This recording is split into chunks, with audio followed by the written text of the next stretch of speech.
নমস্কার বন্ধুরা, কেমন আছো? আশা করি তোমরা সবাই ভালো আছো। আজকের ভিডিওতে আমি তোমাদেরকে দেখাবো সালোয়ার কামিজ কিভাবে ফিটিংস দিতে হয়। আমি তোমাদেরকে খুব সহজভাবে দেখিয়ে দেবো যাতে তোমরা ভিডিওটা দেখলে শিখতে পারো। একেবারে যারা তোমরা সেলাইয়ের কাজে নতুন, ফিটিংস দিতে তোমাদের একটু অসুবিধা হয়ে থাকে, কখনো লুজ হয়ে যায় বা কখনো টাইট হয়ে যায়, আমি কিন্তু তোমাদেরকে যেমনভাবে ফিটিংস দেওয়া দেখিয়ে দেবো, তোমরা যদি ঠিক এইভাবে ফিটিংস দিতে পারো তাহলে কিন্তু তোমাদের কোনো সমস্যা হবে না। একবারেই কিন্তু তোমাদের খুব সুন্দর ফিটিংস চলে আসবে। তোমরা কিন্তু অনায়াসে ফিটিংসটা দিয়ে নিতে পারবে। আজকের ভিডিওটা সম্পূর্ণ নতুনদের জন্য। নতুন হয়ে থাকলে ভিডিওটা স্কিপ না করে তোমরা পুরো ভিডিওটা দেখো। আশা করি ভিডিওটা দেখলে তোমরা শিখতে পারবে। আর আমার ভিডিওটা যদি তোমাদের ভালো লেগে থাকে তাহলে তোমরা অবশ্যই আমার চ্যানেলটিকে লাইক, শেয়ার, সাবস্ক্রাইব করো। আমার পাশে থেকো। চলো তাহলে দেখে নিই।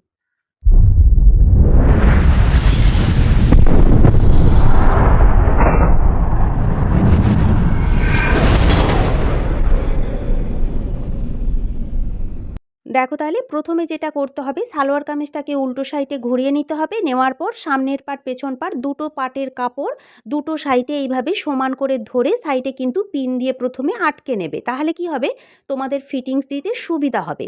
এরপর দেখো এইভাবে ফিতে ধরেও কিন্তু তোমরা ছাতির মাপ নিয়ে ফিটিংস দিতে পারো, কিন্তু এর থেকেও সহজভাবে আমি তোমাদেরকে দেখিয়ে দেবো। একটু মন দিয়ে দেখো। তোমাদেরকে প্রথমে মাথায় রাখতে হবে ছাতির মাপ নেওয়ার সময় সাইডে আমরা এক্সট্রা কত ইঞ্চি কাপড় বেশি রেখেছি ভেতরে সেলাই কাপড়ের জন্য, তত ইঞ্চি দেখো ফিতেটাকে সাইড দিয়ে ধরে তত ইঞ্চিতেই কিন্তু এইভাবে দাগটা দিয়ে নেবে। 1.5 ইঞ্চি যদি রাখো 1.5 ইঞ্চিতে দাগ দেবে, আর যদি 2 ইঞ্চি এক্সট্রা কাপড় রাখো তাহলে 2 ইঞ্চিতে দাগ দিয়ে নেবে। ঠিক একই রকমভাবে দেখো এইভাবে ফিতেটাকে ধরে দুটো সাইডেই কিন্তু 1.5 ইঞ্চি 1.5 ইঞ্চি বা 2 ইঞ্চি 2 ইঞ্চি তোমরা দাগ দিয়ে নেবে। এটাই কিন্তু সোজা হিসেব। এইভাবে যদি তোমরা ফিটিংসটা দাও তাহলে কিন্তু খুব সুন্দরভাবে ফিটিংসটা চলে আসবে।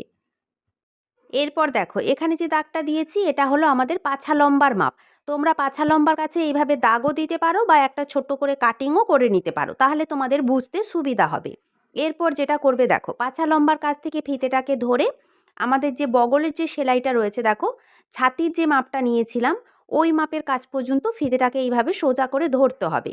ধরার পর ফিতেটাকে ডবল ভাঁজে ভাঁজ করে নেবে।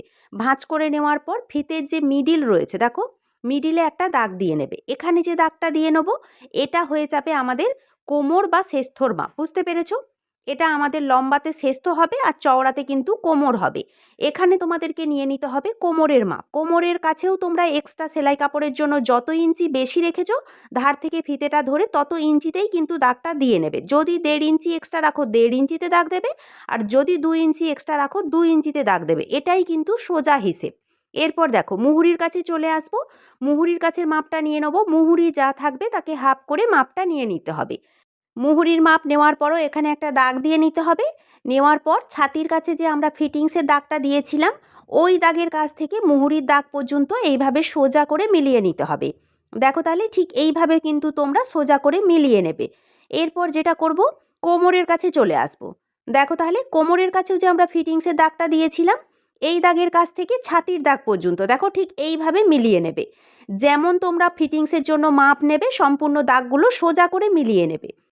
এরপর যেটা করতে হবে দেখো, পাছা লম্বার কাছে চলে আসবে। পাছা লম্বার কাছে তোমরা সাইড ফাড়া সেলাই করার জন্য এক্সট্রা কতটা কাপড় বেশি রেখেছো।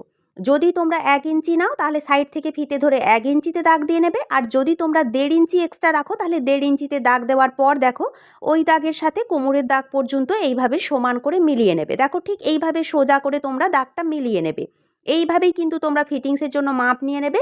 এটা হয়ে গেল আমাদের পাছা লম্বার মাপ, এটা হয়ে গেল আমাদের ছাতির মাপ, আর এটা হয়ে গেল কোমরের মাপ। বুঝতে পেরেছো সম্পূর্ণ মাপগুলো আমি কিভাবে নিলাম? আর এটা মুহুরির মাপ। মুহুরির কাছ থেকে সেলাই শুরু করে পাছা লম্বার কাজ পর্যন্ত সেলাইটা করে এখানে গিট দিয়ে নিতে হবে। ঠিক একই রকমভাবে চলো অপর সাইডে ফিটিংসের দাগটা দিয়ে নেবো। দেখো তাহলে ঠিক একই রকমভাবে কিন্তু আমি দুটো সাইডেই ফিটিংসের জন্য দাগটা দিয়ে নিয়েছি। আমি এক সাইডে যেমনভাবে মাপ নিয়ে দেখালাম তোমরা কিন্তু অপর সাইডেও সেইভাবে মাপটা নিয়ে নেবে। এরপর দেখো তাহলে দাগ বরাবর সোজা করে সেলাই করে নিতে হবে। যেমনভাবে ফিটিংসের জন্য মাপ নিয়ে সোজা করে দাগ দিয়েছিলাম ঠিক ওই দাগ বরাবর কিন্তু তোমরা এইভাবে সোজা করে সেলাইটা করে নেবে। আর এখানে যে আমরা হাতা সেলাই করেছিলাম হাতার যে এক্সট্রা কাপড়টা রয়েছে এক্সট্রা কাপড়টা তোমরা ওপর দিকে রাখবে। তাহলে কি হবে, ফিনিশিংটা কিন্তু খুব সুন্দর আসে। আর বগলের কাছে যে সেলাইটা রয়েছে বগলের কাছে সেলাইটা কিন্তু এক সমানে রাখার চেষ্টা করবে। অনেক সময় কি হয়, বগলের কাছে সেলাইটা ওপর নিচ হয়ে যায়, তাহলে কিন্তু বগলের কাজটা দেখতে ভালো লাগে না। এক সমানে রেখেই কিন্তু সেলাইটা করতে হবে। এরপর দেখো, পাছা লম্বার কাছে এসে এইভাবে গিঁট দিয়ে নেবে, গিঁট দেওয়ার পরেই কিন্তু সেলাইটা শেষ করবে। দেখো তাহলে ফিটিংসের সেলাইটা দিয়ে নিয়েছি, ঠিক একই রকমভাবে অপর সাইডেও ফিটিংসের সেলাইটা দিয়ে নিয়েছি। তোমরা কিন্তু একই রকমভাবে অপর সাইডে ফিটিংসের সেলাইটা দিয়ে নেবে। আর তোমরা যদি মনে করো সাইডে 2, 3, 4 পর্যন্ত সেলাই সোজা সোজা করে দিয়ে রাখবে, তাহলে কি হবে, পরবর্তীকালে যদি কামিজটা টাইট হয়ে যায় তোমরা কিন্তু সেলাইটা খুলে নিতে পারবে। আর পাছা লম্বার কাছে দেখো গিঁট দিয়ে নিয়েছি, তোমরা কিন্তু অবশ্যই গিঁটটা দিয়ে নেবে, নাহলে কি হবে, সাইড ফাড়ার কাছ থেকে কিন্তু সেলাইটা খুলে যাবে। তোমরা কিন্তু দুটো সাইডেই গিঁটটা দিয়ে নেবে। চলো তাহলে, সালোয়ার কামিজটা আমার ফিটিংস দেওয়া কমপ্লিট হয়ে গেছে। আজকে আমি তোমাদেরকে যেমনভাবে ফিটিংস দিয়ে দেখালাম, এটাই কিন্তু সবথেকে সোজা হিসেব। এই হিসেব ধরেই কিন্তু তোমরা যে কোনো জিনিসের ক্ষেত্রে ফিটিংসটা দিয়ে নিতে পারবে। সেটা কামিজ বলো, ব্লাউজ বলো, ফ্রক বলো, উভয়ের ক্ষেত্রেই কিন্তু তোমরা ঠিক এই হিসেব ধরেই কিন্তু ফিটিংসটা দেবে। দেখবে ফিটিংস কিন্তু খুব সুন্দর আসবে। আর তোমরা কিন্তু খুব সহজে অনায়াসে ফিটিংসটা দিয়ে নিতে পারবে, কোনো সমস্যা হবে না। এরপর তোমাদেরকে চলো পরে একবার দেখিয়ে দিই। দেখো তাহলে, তোমরা দেখলেই বুঝতে পারবে ফিটিংসটা কেমন হয়েছে। সাইডটা দেখো কত সুন্দর ফিটিংস হয়েছে। আমি কিন্তু এইভাবেই ফিটিংস দিই। এটাই কিন্তু সবথেকে সোজা হিসেব। তোমরা কিন্তু এইভাবে ফিটিংসটা দিয়ে নেবে, দেখবে খুব সুন্দর ফিটিংস চলে আসবে। যেহেতু নিজের জন্য বানিয়েছি, তাই তোমাদেরকে পরে দেখাতে পারলাম যে ফিটিংসটা কেমন হয়েছে। যদি অন্যের জন্য জিনিস বানাই তাহলে কিন্তু তোমাদেরকে পরে দেখানো যায় না, তোমরা কিন্তু বুঝতেও পারো না। চলো তাহলে, আজকে আমার ভিডিওটা এই পর্যন্ত। আমার ভিডিওটা যদি তোমাদের ভালো লেগে থাকে তাহলে তোমরা অবশ্যই আমার চ্যানেলটিকে লাইক, শেয়ার, সাবস্ক্রাইব করো। আমার পাশে থেকো। নমস্কার।